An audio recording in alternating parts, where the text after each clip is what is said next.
Assalamualaikum warahmatullahi wabarakatuh. Bismillahirrahmanirrahim. Alhamdulillahirabbil alamin.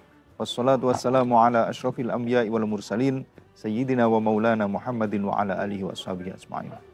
Sahabat Ramadan kaum muslimin dimanapun Anda berada, di akhir bulan Ramadan ini ada beberapa hal yang kita harus sadari kembali. Salah satunya adalah kewajiban kita sebagai umat Islam untuk membayar zakat. Zakat adalah sesuatu yang membersihkan diri kita dan juga harta kita. Di dalam Islam, zakat adalah salah satu pilar dalam agama kita, yaitu rukun Islam. Karena itu, ada baiknya dalam kesempatan yang singkat ini kita membahas tentang kewajiban kita sebagai seorang muslim, yaitu menunaikan ibadah zakat. Zakat membersihkan diri dan harta kita. Zakat kita keluarkan untuk orang-orang miskin di sekitar kita. Zakat membersihkan diri berupa zakat fitrah, dan zakat membersihkan harta berupa zakat mal. Sebagaimana kita ketahui bahwa zakat fitrah adalah zakat yang dikeluarkan untuk setiap muslim yang mempunyai kelebihan makanan di malam Idul Fitri, dan dikeluarkan untuk orang-orang fakir miskin di sekitarnya. Sementara zakat mal adalah zakat untuk membersihkan harta yang kita dapatkan selama 1 tahun. Karena itu, mari kita tunaikan zakat, baik zakat fitrah maupun zakat mal. Selain untuk membersihkan diri kita, juga sebagai rasa peduli kita terhadap orang-orang yang tidak punya di sekitar kita. Zakat mal mengalami perkembangan yang luar biasa. Salah satu perkembangannya adalah zakat profesi yang dulu di masa Rasulullah SAW belum dikenal. Banyak pekerjaan umat Islam yang ternyata juga menghasilkan penghasilan, kekayaan, dan lain-lain sebagainya. Karena itu para ulama, salah satunya adalah Syekh Yusuf Qaradawi dan juga Syekh Abdul Wahab Khalaf, dan kemudian disikapi oleh MUI, misalnya di Indonesia dengan keluarnya Fatwa MUI tahun 2003 tentang zakat profesi. Seorang dokter, seorang dosen, seorang advokat, TNI, polisi, Dewan Perwakilan, dan lain sebagainya yang semuanya menghasilkan kekayaan tentunya diwajibkan oleh agama ini untuk menunaikan zakatnya. Dalam kasus di Indonesia misalnya, pemerintah telah membuat sebuah lembaga pengelola zakat berdasarkan undang-undang, peraturan pemerintah, dan juga peraturan Menteri Agama. Ada Badan Amil Zakat Nasional, baik di tingkat pusat, di wilayah maupun di daerah. Ada juga lembaga amil zakat dan juga ada unit pengumpul zakat di instansi-instansi pemerintah, BUMN maupun di instansi yang lain. Karena itu ini memudahkan bagi masyarakat muslim yang ingin menunaikan kewajibannya sebagai seorang hamba, kewajiban berupa zakat fitrah dan juga zakat mal. Sahabat Ramadan yang dirahmati oleh Allah dimanapun Anda berada, saya sampaikan ada setidaknya beberapa standar moral dalam membayar atau menunaikan zakat ini.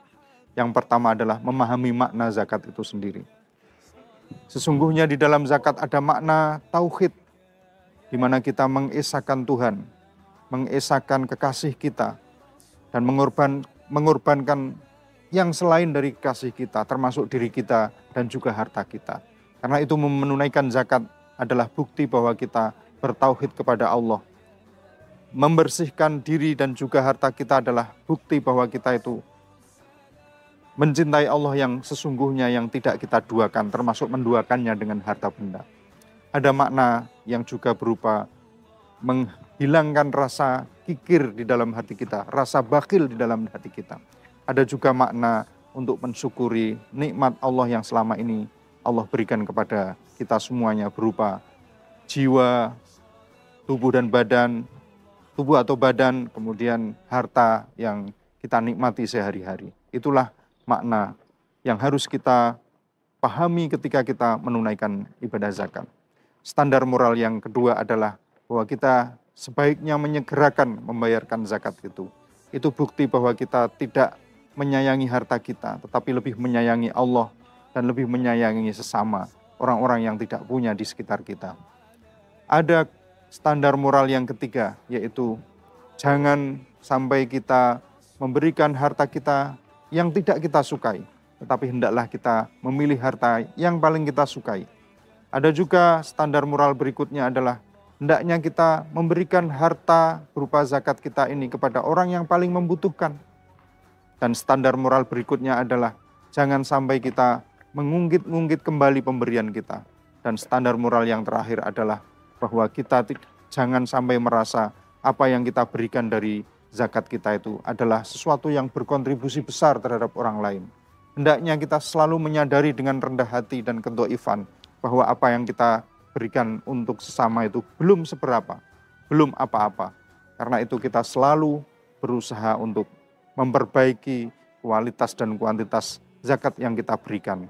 Semoga upaya kita untuk memberikan zakat ini benar-benar berhasil di mata Allah dan dalam bentuk yang paling sempurna, sehingga jiwa dan harta-harta kita menjadi suci kembali dan dikembangkan oleh Allah menjadi melimpah ruah sebagaimana kita harapkan bersama. Semoga apa yang kita sampaikan sedikit ini bisa bermanfaat.